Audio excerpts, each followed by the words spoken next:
Hi, I'm Warwick Dice, and welcome back to Let's Play Blood Plasma Pack. And I figure in this episode, we'll talk about stuff. And you know what we'll talk about? Because when I was at Target, I saw it there, and it was still $60. And that was Resistance 2. Now, I love Resistance. Like, the original one was so cool. I mean, it was a little Quake-inspired, but, you know, it was a good game. It was, like, a solid launch title. It had decent multiplayer. Oh, jeez. And, you know, it was all in out a good game. And, you know, it was, I don't know, well-balanced. And, I don't know, other than the lack of multiplayer levels, which of course they sold packs for it later, it was, you know, one of those games that, you know, just felt really good to play. And I don't know, there was a lot to it that was actually, you know, worth playing. But then along came the second one, which I was hopeful for. You know, I hoped that they'd fix all the little minor bugs in it in the first one, and, you know, we'd have an even better game. Well, it kind of came out at, like, a bizarre time, first of all. Like, I don't know, the only reason I heard about it is because my roommate at the time had a copy of it. You know, and he was still... Okay, fine! So I got to play it that way, and I mean, it was fun, you know, when I played a little bit of multiplayer, but the single player and, like, the weapons and all the things in it were really poorly done. Like, I don't know, it felt more like just an adult version of Ratchet & Clank, because the weapons were all ridiculous. Like, they weren't even, like, fun, ridiculous weapons. Like, I don't know, I thought they were just obnoxious. And, I don't know, like, the level design was really, like, you know, one of those, okay. And, I don't know, it felt like it wasn't well constructed, and it seemed more like a game that was just kind of like, let's screw around with some stuff and see if we can make a game. Like, it didn't, I don't know, it didn't have any coherency, is I guess what I'm trying to say. But, I don't know, there was a lot of moments in the game where I was just kind of like, and I got pretty far, but I was up in one of the towers, I think. And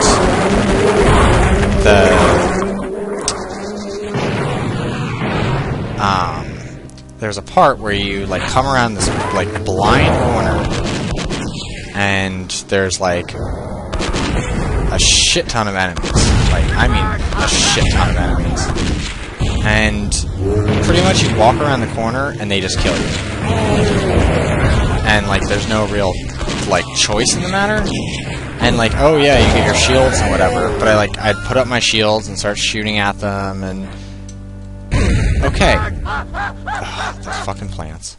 But it didn't, like, I don't know, I just kept dying there, and I was like, this is just frustrating, because it was like, I have perfect health, like, I have lots of weapons, like, it's just that they, like, flooded the room with so many enemies that there's really not much you can do about it. And, I don't know, I think it was just bad design. And then on top of that,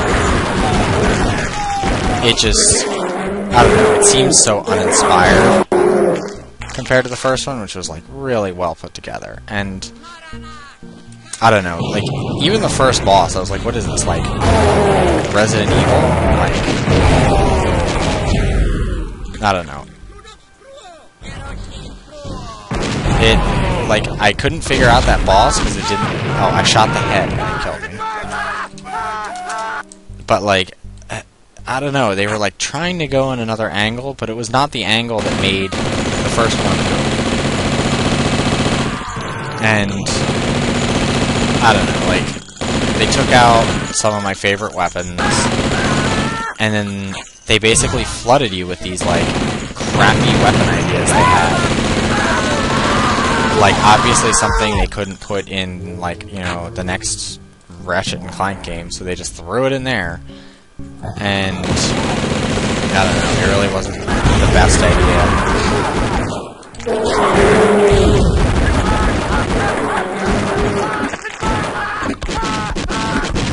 Thank you.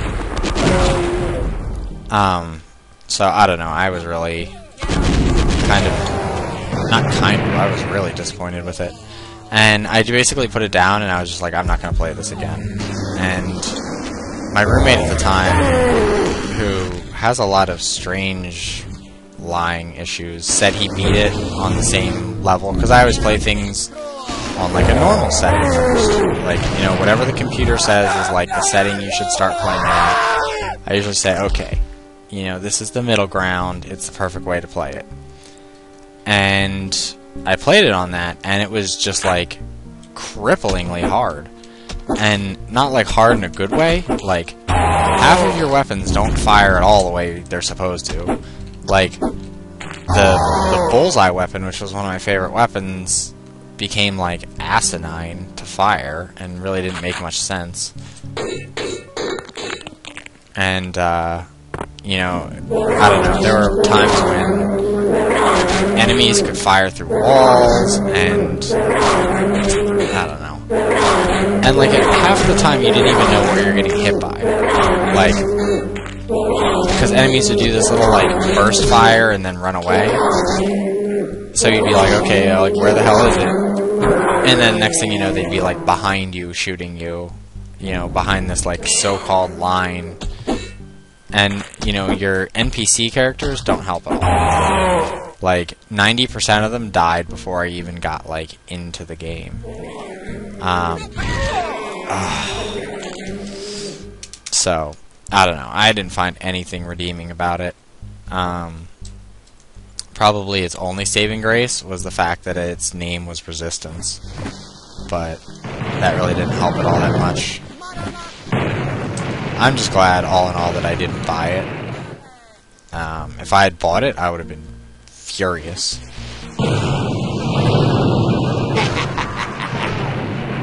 Oh, so it kills one of them, but not the other.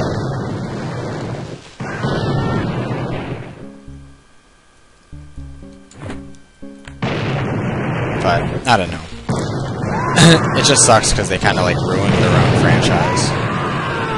And, I don't know, I mean, people always keep saying these, like, Halo killer games, but the reason why they won't kill Halo is because Halo is made for, like, 14-year-old boys, and is as generic as you can get.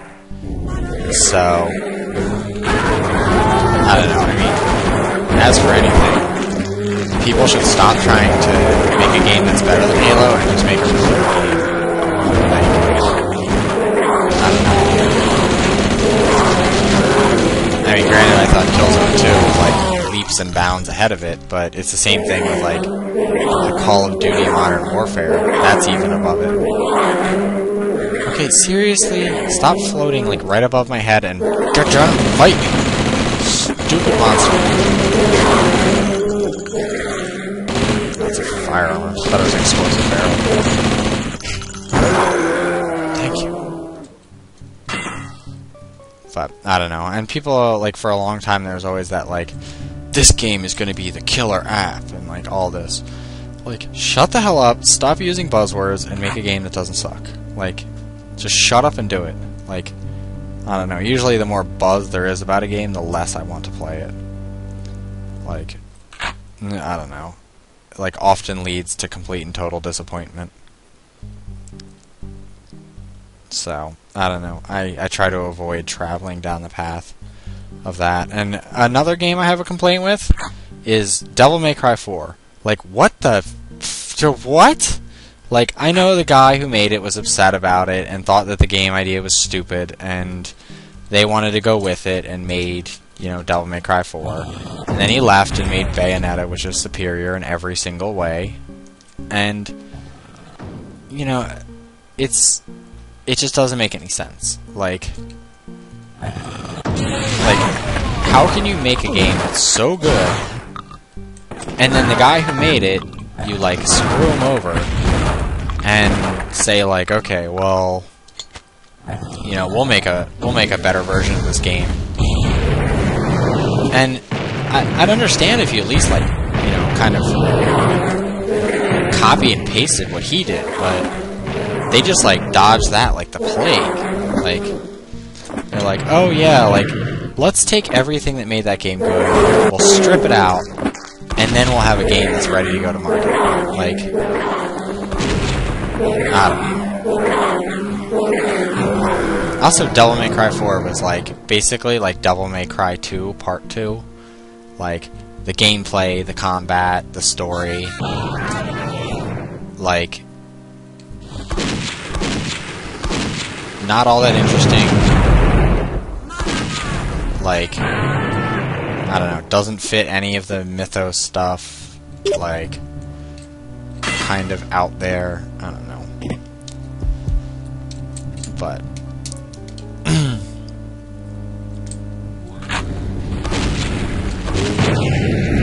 okay, so apparently I just got randomly hit with dynamite. There we go. All you guys burned to death. Yes, that's enough of that.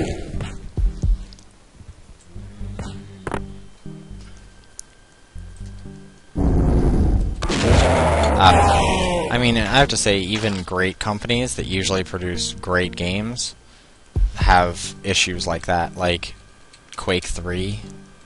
Like, I understand they were going after Unreal, you know, trying to emulate what Unreal does, but why do people try to, like, make games that are like other games? I've never understood that.